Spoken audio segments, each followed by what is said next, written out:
Hello, everybody. Welcome to the Championship Check-In podcast. We don't fit in too many of these, but what a great week to do it, Sam.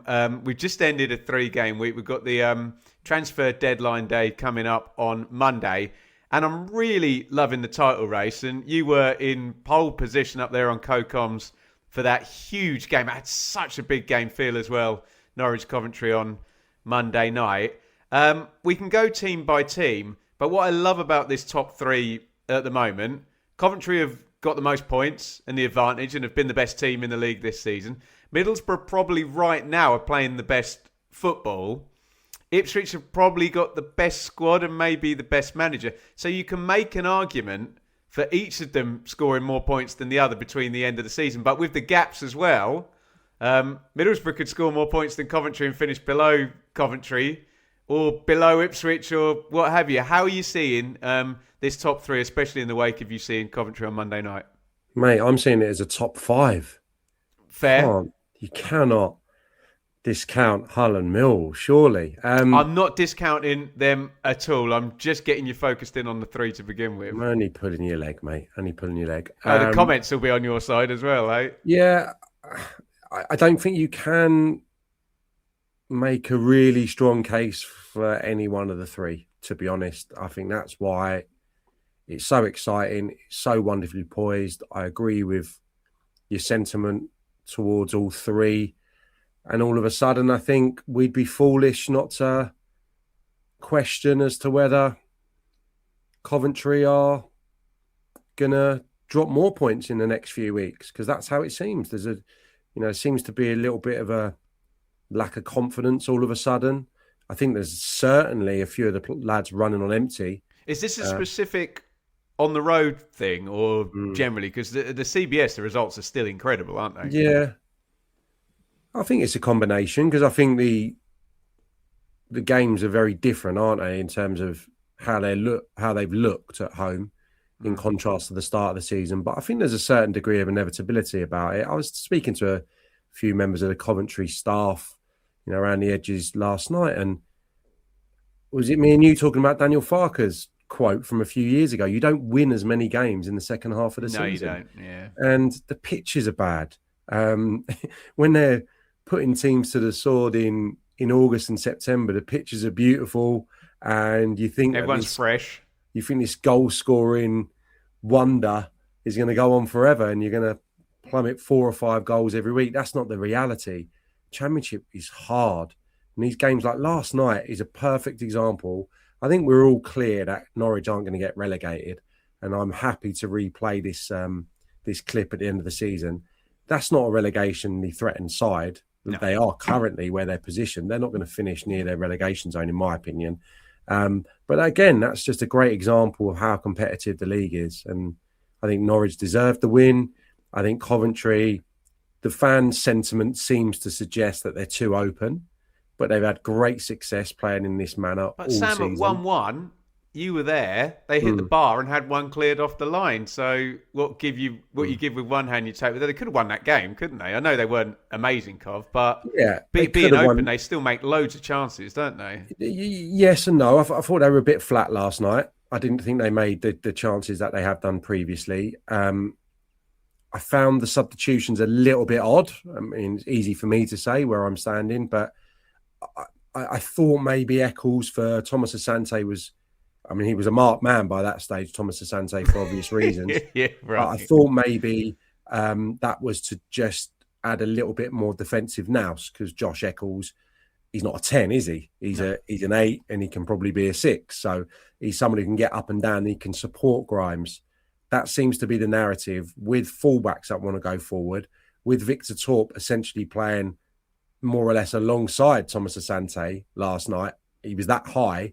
You've got Grimes, whose strong suit is not winning the ball back. His strong suit is getting on the ball, seeing a pass, getting the team up the pitch quickly with quality passing. So they are a little bit open, but again, they're top of the league and have been for the entirety playing this way. So we'll see if they maybe move in that department. The wingers have been, I think, a really sensible pair to recruit at this stage. Well, Yang and SA's opened the scoring in 2 big games, so it's working, isn't it, there? Yeah, and he wasn't perfect last night. I think I said that about 15 times last night about various different players, but he wasn't perfect. But, the 2 bits you remember from it is the goal and the little flick round the corner, which set up a right chance in the first half. So, yeah, that's Coventry. I think they're gonna add. Just quickly before you move on from them, Sam, did you sense any kind of anxiety around the squad, around the manager, the fan base? When it gets, for want of a better word, a bit Leedsy, where it gets a bit emotional and a bit, everyone's getting a little bit on edge and you're worried about the first thing that goes wrong. Did you sense any of that? No, because I think there'll be a degree of calm, because last season nobody expected them to get to the playoff semi-final. They did really well second half of the season and they put themselves in a brilliant position, but I don't think there was great expectancy at the start of the campaign that they'd be right up there. I'd have had them in the top 6, but I certainly would have had 3 or 4 teams above them.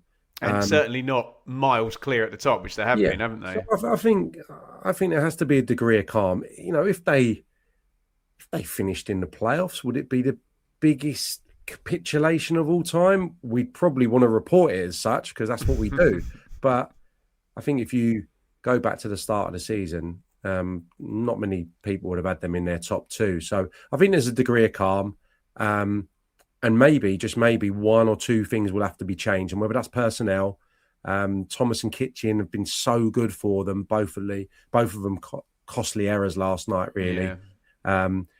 Again, I'm reading so much about Matt Grimes needing a rest. Is there the opportunity to do that if they can add in that area? And I suppose especially with Dan Neil being confirmed at Ipswich today, that maybe if it works for Ipswich, great. But the fact that that's now not going to be a player going in for Coventry is, I know we'll come on to Ipswich, but he would have been perfect in there with Grimes, wouldn't he? Yeah, he would have. He really would have been. Yeah, it's just somewhere in between Grimes and Torp and Eccles, isn't it? Someone to give them a little bit more defensive stability in there. But yeah, they go to QPR at the weekend, and the QPR played well against Wrexham. Not to get away from that, but that's a very winnable game to get them going again when QPR are they're still within touch and distance of the playoffs, but I think probably quite a lot of injuries to expect them to shoot back up into the contention in the next few weeks. So when you said you agreed with my sentiments at the top, do you agree that Middlesbrough are playing brilliant football? And if we are, I know you're pulling my leg, but if we are focused in on the top 3, Boro look the most viable at the moment. They're playing really well, aren't they? Yeah, well, I need to find the time to have a proper look at Middlesbrough, because I've not seen them in the flesh too regularly recently. And my one question mark has always been, can they conjure the goals probably to stay with the other 2 in the top 3 currently? And I still believe that despite adding Sarmiento, who has had nearly as many loans as me now, has he not? I still think that if they could get another forward football loans or bank loans. Yeah. I think he definitely won't have had as many bank loans as me. I still think if they could find someone either from a wide position or down the middle who can add a bigger goal threat, then they'll probably look to do that. On top of Sarmiento? Yeah, I think so. It made me think of Nipan. They had obviously still got, but he's not. Yeah, that's true. He's not maybe had the game time that they would have expected or been as good as they would have hoped. So that would be my one question mark. Although the 2 lads that they have brought in alongside Sarmiento are 2 players that I know really well. I mean, Munro is probably going to go down as one of the greatest loan signings in the history of Swindon. They loved him so much at left back, and I think someone was doing the maths the other day about the amount of opportunities he created in that Swindon team from left back, and it was kind of in the 30-40% region of the big chances that Swindon were creating. Can defend, is a goal threat, terrific delivery. So whether it's one for the future or if he can get in the side towards the tail end of this campaign, we'll have to wait and see. But ahead of target, though? Yeah. I mean, it could be a masterstroke if him and Castledine contribute to a promotion. Castledyne's just had an unbelievable 6 months, because I liked his attitude probably more than anything. Obviously, Is he one of technically your good. Chelsea lot? Yeah, well, I played with his dad, so he's someone I've always kept an eye on. Where did you play with his dad? At Wycombe Wanderers, Wow. Stuart Castledine. So I've always kept an eye on him. Technically good because he's from Chelsea, but it was his endeavour, his attitude, his application, all those things that I loved about him. So I knew he was going to be a league player. I knew he was going to have a career, but I didn't know as to what level. But then his technical quality has just shone this year. So, and he started the other day, I think. So in that win over Preston, he certainly featured. And yeah, you have to take it on face value. Preston don't normally fold in that manner. Started front left, it says on FootMob. Yeah, you're right. Yeah, it don't normally fold in that manner. And they took care of business. I mean, I would say probably on the face of it, and this is without doing any research whatsoever, but you'd have as many experienced heads in that Middlesbrough dressing room that have been there and done it. Probably I'm comparing them to Coventry here. I mean, Ipswich also with Ayling and Brown and Target. Yeah. I mean, Ipswich, you would say, have got vast experience because in recent times, a lot of those lads would have been there and been there or thereabouts with other clubs. But I look at that Coventry team, and not too many of them jump off the page, do they, in terms of ones that have been promoted from Championship to Premier League or had a spell in the Premier League. I was talking about Matt Grimes. Obviously, he had a few games for Swansea many years ago, but there's not many. So if we're going to factor that in at some stage, whether it counts for anything. Frank actually hasn't done it. He's got to the playoff final and the playoff semi. I know he's done everything in football as a player, but no, you make a good point. Yeah, and the other thing, which I'll let the Coventry fans say this, but you know they've been the nearly men, haven't they? The last few seasons they've been knocking at the door and they've not been able to do it. So you could look at it as this is their time, and they're going to cruise to promotion, or are they going to be frustrated, devastated? Add whichever word you like at the death once more. But Middlesbrough's really exciting. I'm intrigued to see what they'll do in the last knock into the window. They've arguably got two of the best midfield players in the division. Definitely the best pair, isn't it? Yeah, and defensively they've been incredibly hindered throughout the last couple of months, yet remained competitive, and for wins on the bounce in the Championship is never to be sniffed at. So I look ahead to that Middlesbrough Coventry game with intrigue. Whenever it is. When is it? Well, by the time this comes out, it'll be 18 days. I think it's 16th of Feb. 16th of Feb. Coventry, QPR away, Oxford United at home, next two. I'd be surprised if they don't take maximum points. Yeah, interesting. How are you feeling about Ipswich at the moment? Because there's still that weird sense with Ipswich that the output kind of exceeds what we're actually seeing. And I mean, if you compare Ipswich at their best this season to Coventry and Middlesbrough, feels like Coventry and Middlesbrough have been absolutely spectacular at times, and Ipswich have just churned it out, got it done. Okay, albeit with much higher expectations and greater churn of players, etc. But I don't know. How you feeling? Nunes injured now. Mehmeti into the building. Dan Neil, even if it's just to stop him going to Coventry, into the building as well. What are you thinking about your old club? Yeah, I suppose if we were rating them individually on their season so far, how many of them would be 8 out of 10 for the campaign? You're probably better. What, the players? Placed. Yeah. Not many. Exactly. Philogene, Matasiwa, O'Shea, maybe. Kit Pray's been pretty good, has he not? Yeah, but that's just exceeding expectations. But you make a good point. You'd say Eggerly, young lad, but pretty underwhelming at times. Yeah. I know he's had some good games. Who else have we got there? Hurst is getting a bit of grief at the moment at the top end. Yeah.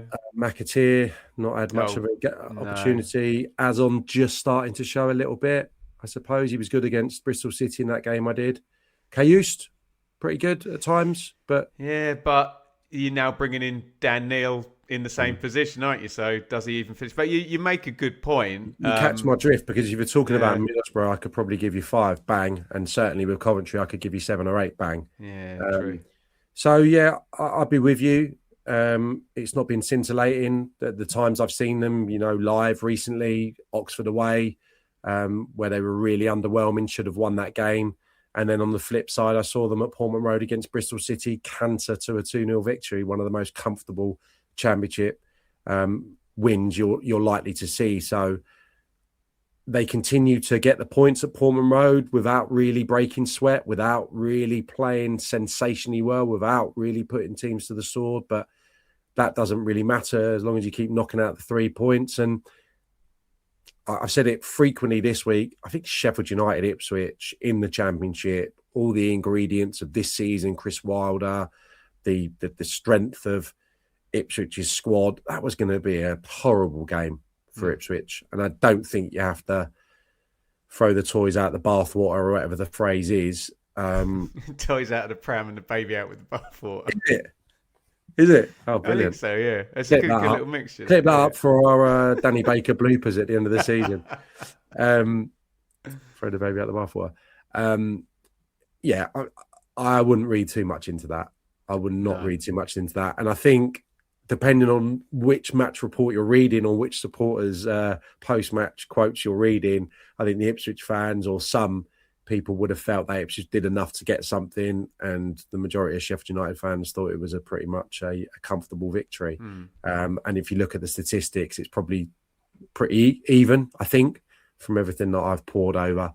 So I wouldn't worry too much about that. But they found a bit of consistency away from home around about 2 months ago, and that seems to have disintegrated. So they need to make sure that that's a one-off. And I'm sure with Mehmeti, Dan Neil, those results. And that's having the resource, isn't it, to do business for right now. Yeah, players that are not for the future, they are for 18 or 19 rounds, whatever it is, with all the away games. Okay, can you tell me where Mehmeti, Philogene, Clark play in a big game tomorrow at Portman Road against one of the top 6? What's the lineup? Who's playing where? Who's on the bench? Please. It's an easy answer because you added the caveat tomorrow. So obviously Philogene wouldn't be there. Oh, when Philogene's fit then, come on. And Nunes wouldn't be there. So in the immediate future, you'll have Clark left and Philogene 10, won't Has you? he played there, No, excuse me, not Philogene. Mehmeti 10, I guess is what they'll try because Smodics and Akpom just haven't worked in the 10. But if everybody's fit, Philogene starts and Clark comes off the bench despite having scored 11 goals. And Mehmeti's going to be an obvious option in the 10, you think? I don't know. If not, why are they brought a third left? Be interesting to know when was the last time he played as a solo 10, wouldn't it? It was probably. Well, I'm sure the Bristol City fans will let us know in the comments. It could be Wickham. Did he go directly? He used to punish Ipswich when he played for Wickham. Yeah, he used to just play off the front, didn't he? Yeah, you make a good point. Because he's had Twine alongside him, hasn't he? In that position for it feels like an eternity. So it might take a little bit of getting used to again for him. And just on Akpom, it's strange that he's kind of lost his mojo, isn't it? You think of how good he was at Middlesbrough and going abroad and but then Sam coming back. Sometimes you look at players and like one season sticks out and you never want to say it about a player. Oh, that was just an amazing season. That was the peak of their powers. That's how it's look. If you lined up Akpom's seasons now, it does look like that one just kind of pops out, doesn't it? Yeah, of course. And yeah, you go for the best offer that's on the table at the time. And with retrospect, he probably could have gone up, couldn't he, to the Premier League, maybe with someone at that juncture of his career. Or when he went to Ajax. Yeah, or gone to another championship powerhouse who are certain to get promoted the following season. You don't know. But yeah, it's a bit of a chance of a lifetime, isn't it, for someone who obviously was in the doldrums a little bit until that amazing season at Middlesbrough under Carrick. So yeah, sorry, I just thought I'd box him in because he's obviously someone who we should be seeing more of and getting more minutes and scoring more goals. I know he's got a niggle at the moment, has he not? But it's unbelievable when you look at some of the names But yeah, I think Sheffield United at home against Ipswich, I half fancied the Blades. I thought they'd get something, and so it proved. I want to talk to you about Cifuentes and Bannon and possibly Wrexham as well. So there's way too much to talk about here. But you mentioned Hull and Millwall. Hull 9-point win. Millwall absolutely battered Charlton.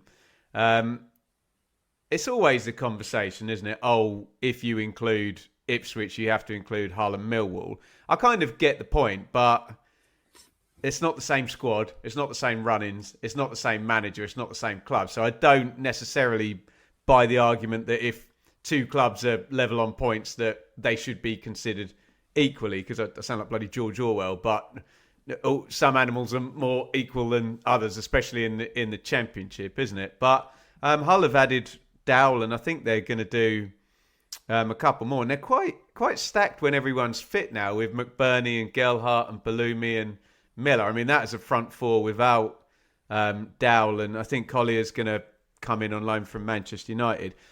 At what point would you think someone like me would be changing their mind if Hull and Millwall are still right up close to third place? And I mean, let's be honest, it's not third place they have to be right up close to, it's second place, but everyone obviously gives Ipswich that little extra bit of kind of viability just because of the squad, don't they? 5 games to go, maybe. Yeah, exactly. Yeah. You're right in the point you make, though. You look at the bench that Hull have got all of a sudden: Lundstrom, Akintola, Hirakawa from Bristol City. That's Dowell, another one they've brought into the front end. Hirakawa, yeah. Dowell, Crooks, who you would feel if they were to make it could still have a part to play, such as his form's been in the Championship over the season. And what's nice about it is, yeah, they've got a sprinkling of talent, and they have done for the last 5 years, probably from overseas. But there's a lot of lads that have played a lot of games, I think, in the Championship and probably League One as well. Talking about the likes of Famewell, Coyle's obviously been there for so many years. Gelhardt, who had such high pedigree as a young player. It's not until really this season that we've seen the consistency from him. Joseph, a lot of these lads have been around the block a little bit, I think, in the EFL. So it's a hell of a story at the moment. That's a good point, that, Sam. Maybe there's more know-how there than people give credit for. Yeah, I suppose the question mark would be, and I did a bit of looking into this a few days ago, there's less goals in their games all of a sudden. And I think, like, our sentiment early part of the season, if we were doing predictions as well, would be, it'll be 3-2, it'll be 4-2, blah blah blah blah blah. This is just a comedy club, like in terms of the amount of goals that were going in both ends. But they're involved in a lot of tighter games now. Sorry, I haven't got the numbers in front of me, but no, you're right though. I did it over the last 8 games, and it's almost they've lost half the goals from their games basically. So whether that is Jakirovic just adapting somewhat, or whether the structure of the side is better, or they're just defending outright better, I don't know. But Vipotnik missed a couple of sitters in this past weekend as well. But there has definitely been a little bit of a change in terms of the pattern of their games and scoring. What I've always said is, this season, McBurney's one of the signings of the season. Gelhardt is having one of those seasons that we just spoke of. Possibly he could go on and get 15, 20. So there's a lot to like about them at the moment. And I think at the time of writing my statistics ahead of the weekend, I think nobody had won more away games than them. Yes. And I'm pretty sure that they Derby were tied with them, yeah. And I'm pretty sure they won 5 home games last season, which was the worst home record in the table, and they've already won 7. So I don't know how to articulate that, but basically they're a hell of a lot better than they were last season, at home and away. They haven't got that mental block in playing in front of their home fans. So we shall wait and see. We shall wait and see if they can, I suppose, keep clean sheets, if they can continue to defend a little bit better, or is this just a little streaky spell, which is going to subside. For Millwall, that was resounding, wasn't it, at the weekend? It was uncomfortably one-sided, wasn't it? Yeah, I mean, statistics, 23 shots to 3. Coburn missed that sitter. Aziz is on fire. Class. Yeah. And poor old Luke Chambers getting his maiden start or maiden minutes for Charlton at left wing back up against possibly one of the best players in the division at the moment. And hooked at half-time, yeah? Hooked at half-time for a bit of a reshuffle. And it didn't subside, although the goals only came late. So, no, really excited about Millwall. I spoke to some people that I trust, that watched the Championship, that were at the Millwall game the other day at Coventry, and they said they were brilliant. Said they were brilliant at Coventry, one of the best teams that have been there this season. So they have to be taken seriously. The centre half as well, Taylor, he's right up there, is he not, in terms of one of the best defensive signings of the season. He's having a superb time alongside Cooper. So, yeah, and to get Bannon, he's very much in the last knockings of his career, with respect. So I'm maybe not getting as carried away as everyone else. However, if it's an opportunity to mark one unbelievable player he's been for Sheffield Wednesday, absolutely, I'm on board with that. 500 odd games, that's more than I played in my career. That's incredible. He's been a brilliant example across the last year or two with everything going on at the club, to how to conduct yourself. And he's rightly a hero in Sheffield and should be forever at that club. Absolute legend. Whether he's going to be able to go into Millwall and have they don't need a transformative impact, but whether he's going to go and have a strong impact, I'm not so sure, because they've got players banging form. Bannon needs people around him to make sure that he can flourish. So it would mean Millwall probably adapting a little bit to suit his style, but he'll have a part to play. But I don't know if he's the final piece in the jigsaw, because he is 36. But he's a very good footballer, and I'm sure Alex Neil knows him. I did some homework. They're both from Airdrie. Mm-hmm. There's about 8 years between them, but the west of Scotland is obviously relatively small in comparison to where they've been playing their football or working. I'm sure there's some kind of relationship there maybe that goes back. So I'm sure he'll give him the platform to go and hopefully get him in that top 6. But yeah, they've got some good players at the moment, Millwall. So it's not a given that he's going to walk in the side, but we shall see. And yeah, if he starts well, the Millwall fans will love him, absolutely. Yeah. Right, let's round this out because we've got to do some predictions as well. I wanted to just quickly talk about Martí Cifuentes, who's out of Leicester after a cup of tea in charge. Weird way he got there, where he maybe wasn't the first choice as manager and ended up paying his own compensation back to QPR after that long kind of, will they sack Ruud van Nistelrooy? When will they sack Ruud van Nistelrooy? And we really liked him, Sam. Obviously, he was QPR manager, so you knew a lot about that particular period. But I don't know. Is Leicester just a hospital pass at the moment, before these sanctions are sorted out? And B, who would go in there until these sanctions are sorted out? To answer your first question, it does feel like a little bit of a hospital pass now, yeah.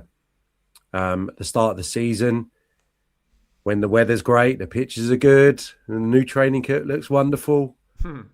Add whatever you will from earlier on in this conversation today.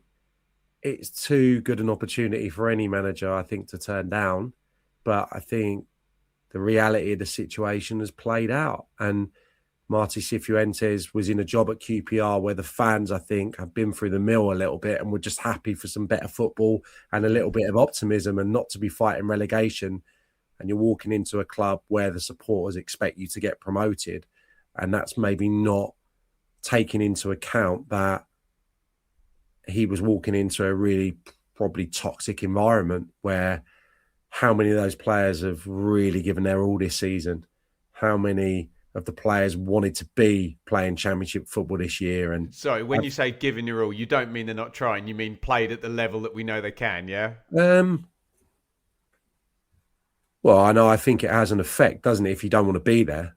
If you don't want to be playing in the championship, maybe it doesn't affect you on a match day, but it affects your your professionalism during the week and your desire during the week. Of course it does. And I don't know the names, and I read a lot about that. There's too many players left over, or there's too many lads who wanted to move or don't see themselves as championship players. I think there is a sense of that going on. And I think also they did it a few years ago and were able to tune in and focus and buy into what Maresca wanted to get promoted. To have to go and do it again, that's challenging, I think. That's challenging for all the reasons I just stated about Coventry dropping off. It's a long season. You're tested every game in the Championship, as we witnessed at the weekend. So we don't know exactly what's gone on there, but I don't think it's as simple as Marty Cifuentes going in there and failing with a really good group of players. I'm not sure that all of those players were fully focused, but it does fall on the manager to try and come up with something, to try and get them right mentally, to try and get them in a structure, which he's fallen short of. But I think the problems within the club and within the squad outweigh the problems that Marty Cifuentes has brought, if that makes sense. It makes perfect sense. And we will see who is going to go. I think right now you could see the sense in bringing in someone who's been there before, maybe just to maybe go in and rule with an iron fist and get the crowd on side. But I could also see, I think Andy King's coaching there already. I could also see that short term. If it's not going to be a season where they finish in the playoffs, which is looking highly likely, especially with potentially points coming off, I could see the sense in that. I think for someone to come in with a real fresh outlook, I'm going to play completely differently and I'm going to motivate him, and him if there's damage already done to that squad. And I think the last few weeks, it sounds, have been pretty damaging for the young lads as well, who have been playing, which has been, I think, a constant narrative that the supporters, from what I've read, so they can come back at me here, there's been a real thirst and hunger to get more academy players in there for these underachieving senior players.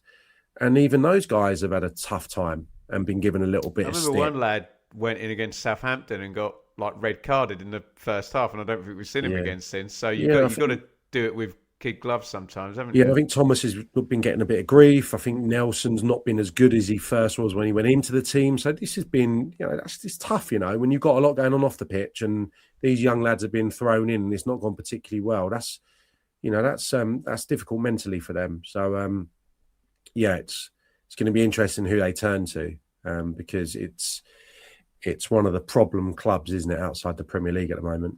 Yeah, very much so. Sam, that will do us for this week's Championship Check-In podcast. Let us know your thoughts down there in the comments. If there's anything you want Sam to touch on, it won't be next week because we'll no doubt be talking about the closing of the transfer window and summing up who's won the window and who's done what and the impact of any potential signings there. But we can certainly discuss your club if they didn't get a mention today. Make sure you've hit subscribe and liked and everything. Keep the debate moving, and we will see you over the weekend. Watch-alongs Friday, Saturday, hot takes Sunday, and Sam will be back next week after the transfer window for more of the same.